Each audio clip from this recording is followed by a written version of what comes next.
If you ask a million people what Harry Potter is, they'll all say it's a story about a boy wizard. But if you ask the business world, they'll tell you it's one of the most brilliant, culturally dominant brands ever created. Welcome to the deep dive. You've handed us a stack of sources that really get into the weeds of the unprecedented marketing that turned one children's book into a global touchstone, and, of course, the very complex life of its creator. Right. So our mission today is to unpack the mechanics of how this literary phenomenon became a massive, $4 billion business, and one that basically wrote the playbook for modern viral marketing.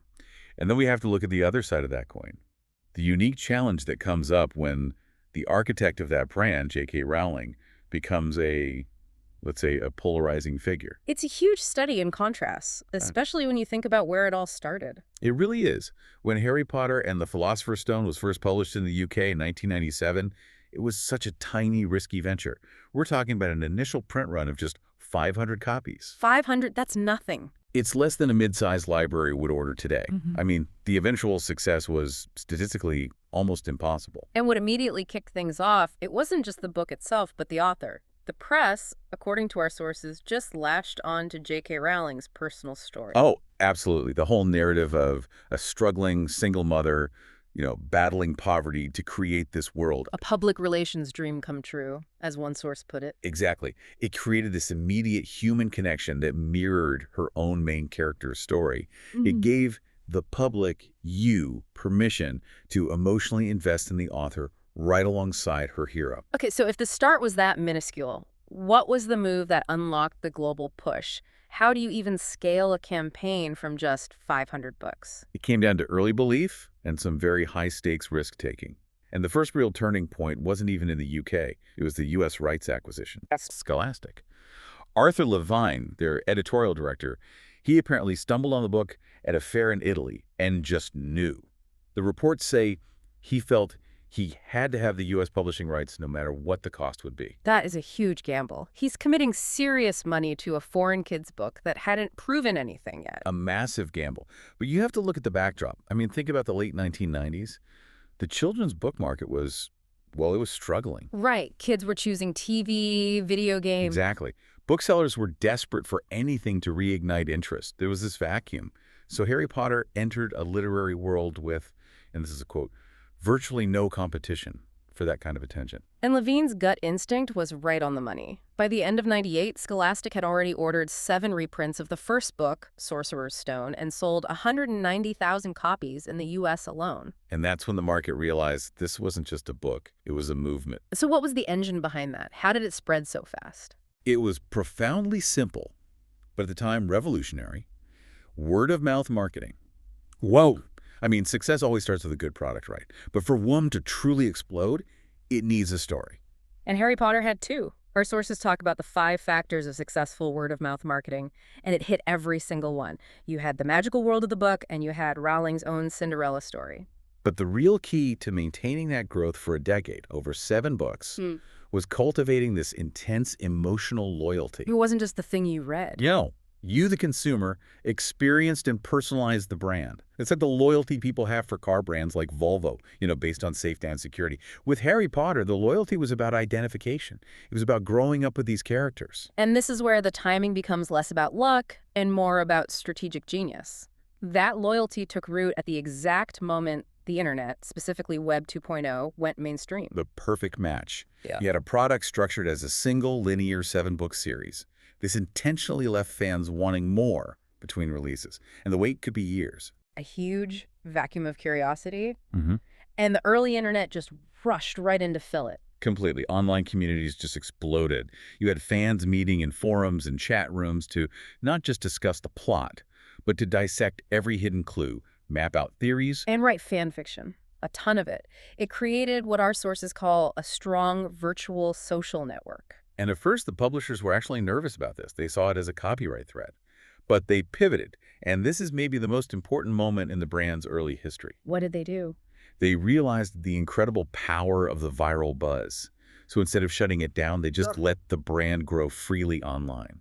It made Harry Potter one of the very first social media marketing success stories before social media was even a thing. They were essentially crowdsourcing their market research. Exactly. They learned exactly what fans cared about by just watching their conversations. Hmm. And then they used that to amplify the hype with perpetual marketing and an amazing tease strategy. The secrecy became legendary, right? It was central to the tease. The publishers, Bloomsbury and Scholastic, they went to extreme lengths. I mean, shipping books wrapped in brown paper, telling retailers to keep them under lock and key until the midnight release parties. And Warner Bros. Did the same thing with the films. They understood that the anticipation was the product. For the first movie, they launched a website a full 9 months early. It got 10,000 messages in 40 days. And they got so smart with cross-promotion, like attaching the trailer for Order of the Phoenix to the end of a family movie, Happy Feet. It was just this constant engagement, always feeding that hunger for more. And all that engagement built up to the global synchronization model that we see everywhere today. It started with Book 4, Goblet of Fire, in 2000. These simultaneous midnight releases all over the world. Which turned a book release into a shared global holiday. I mean, there's a great example where Australian fans started a 2,000 signature petition about a delayed movie release date. And Warner Bros. Actually listened. They moved the date up. A massive corporation changed its global logistics because a few thousand fans asked them to. That shows you the power they had. The scale of the print dominance that followed it's genuinely hard to wrap your head around. The numbers just broke every record. They really did. Just look at the trajectory. The fourth book, Goblet of Fire, had a first print run of 3.8 million. It sold 1 million of those in the first 24 hours. Which was unheard of at the time. And by the final book, Deathly Hallows, a 12 million copy print run, selling an astounding 8.3 million copies on day one. It's not a book release, it's a cultural tsunami. And that intense secrecy created this fascinating side effect globally. The foreign translations couldn't even start until the English version was out, so non-English speaking fans just didn't wait. They bought the English version instead. In record numbers. The English version of Book 5 actually topped the bestseller list in France. That had never happened before. Well, Book 7 topped the German list in 5 days. The desire to know what happened next just completely overrode the language barrier. This whole phenomenon also, it seems, permanently changed book retail. The release of the fourth book really kicked off the online pre-order wars. Oh, yeah. Retailers like Amazon treated Harry Potter as a loss leader. They were selling the books at, like, 40 or even 50% off. And a loss leader, for anyone who doesn't know, is just a product sold below its market price to drive traffic. Amazon lost money on the book itself. But they gained your permanent loyalty. Exactly. And the logistical scale of that was transformative. For the delivery of Goblet of Fire in 2000, they reportedly used 9,000 FedEx trucks. 9,000 for a book. It was a mobilization you'd usually see for, like, a natural disaster. Yeah. And it all culminated with Deathly Hallows. Amazon delivered nearly 1.3 million copies on release day. At the time, that was the largest single product distribution in the company's history. So after the book's end, the brand has to evolve. It moves into physical spaces. Right. 2007, Warner Bros. And Universal Orlando signed the deal to build the Wizarding World of Harry Potter, a project costing north of $230 million. And they used the exact same marketing playbook, didn't they? They did. They stayed super secretive about the plans, slowly releasing little bits of concept art to fuel that online speculation machine, keep the momentum going. They knew the fans had incredibly high expectations. What's really interesting here, though, is the restraint. Despite being this massive global thing, J.K. Rowling kept tight control as the brand guardian. She actively avoided over-merchandising. Which is the pitfall that kills so many huge brands. Right? It just dilutes the message. And we have the numbers to back that up. Our Yeah. sources say that about 10 years into the brand's life, there were only around 400 official Harry Potter products. 400. Compare that to the thousands of products for, say, Spider-Man 2 or Shrek 2 back in 2004. It shows real strategic discipline aimed at preserving the brand's long-term value. And that intense control brings us to the second and much more complex chapter of this whole story, the author's life after the main series ended. Right. After the Potter books, her career diversified. She wrote adult literary fiction, The Casual Vacancy, and then launched the very successful Cormoran Strike crime series under a pseudonym, Robert Galbraith. And that series is still going strong. 7 books out so far, another one announced. She also channeled her wealth into huge philanthropic efforts. By 2025 estimates, her charitable giving was over $200 million US. She founded the Volant Charitable Trust for Women and Children, and she co-founded the international charity Lumos. She also became more politically active, donating to the British Labour Party, publicly opposing Scottish independence and Brexit. I mean, she's an author who has serious cultural power and is clearly comfortable using it. And this is where the story of the brand Guardian becomes intensely public and very complex. Around 2019, she began making public statements opposing attempts to replace the legal definition of birth sex with gender self-identity. This stance, it's fair to say, created a huge amount of conflict. The sources detail how she's been condemned as transphobic by many LGBTQ plus rights groups, fans, and critics. It has definitely affected her public image. Yes, and in explaining her position, she cited a number of concerns. She talked about the erosion of the legal definition of sex impacting causes she supports, like female prisoner support or MS research, which she noted behaves very differently in men and women.